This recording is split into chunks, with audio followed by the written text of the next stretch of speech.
Taste the Daily.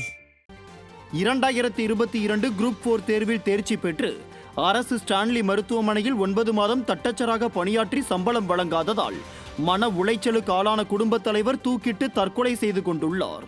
Chennai தரமணியில் தனது கர்ப்பிணி மனைவி மகாலட்சுமியுடன் வசித்து வந்த காந்தி குரூப் 4 தேர்வில் தேர்ச்சி பெற்று அரசு ஸ்டான்லி மருத்துவமனையில் தட்டச்சராக பணியாற்றி வந்துள்ளார்.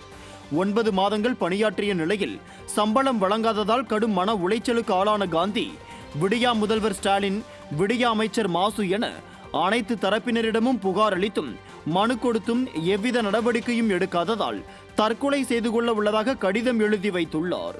குரூப் 4 தேர்வில் தேர்ச்சி பெற்றும் சம்பளம் வழங்காததால் தூக்கிட்டு தற்கொலை செய்து கொண்ட கணவரை நினைத்து அவரது மனைவி மகாலட்சுமி இதற்குதான் கண்விழித்து படித்தீர்களா என கதறி எழுத காட்சி வேதனையை ஏற்படுத்தி உள்ளது.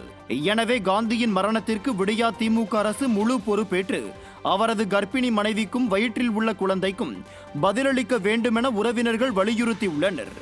இல்லையெனில் திமுகவின் அலட்சியத்தால் படித்து அரசு பணியில் சேர்ந்தவரை தற்கொலை செய்து கொள்ளும் அவல ஆட்சியை கண்டித்து மாபெரும் போராட்டம் நடத்துவோம் எனவும் எச்சரிக்கை விடுத்துள்ளனர்.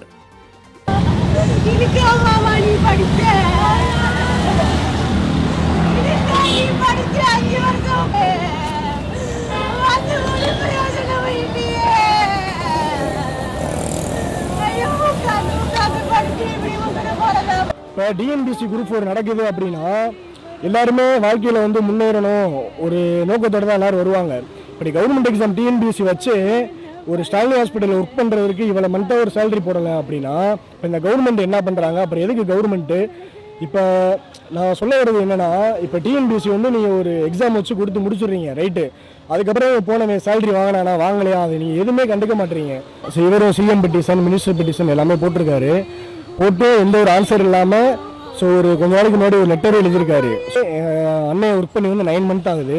9 மந்த்துமே இன்னும் சேலரியே கிடைக்கல. ஸோ இப்போ அவங்களுக்கு வந்து எங்கள் அண்ணி வந்து கன்சியூமர் வேறு இருக்காங்க. இப்போ அவங்களுக்கு என்ன பதில் சொல்ல போகிறாங்க எதுவுமே எங்களுக்கு தெரியலை.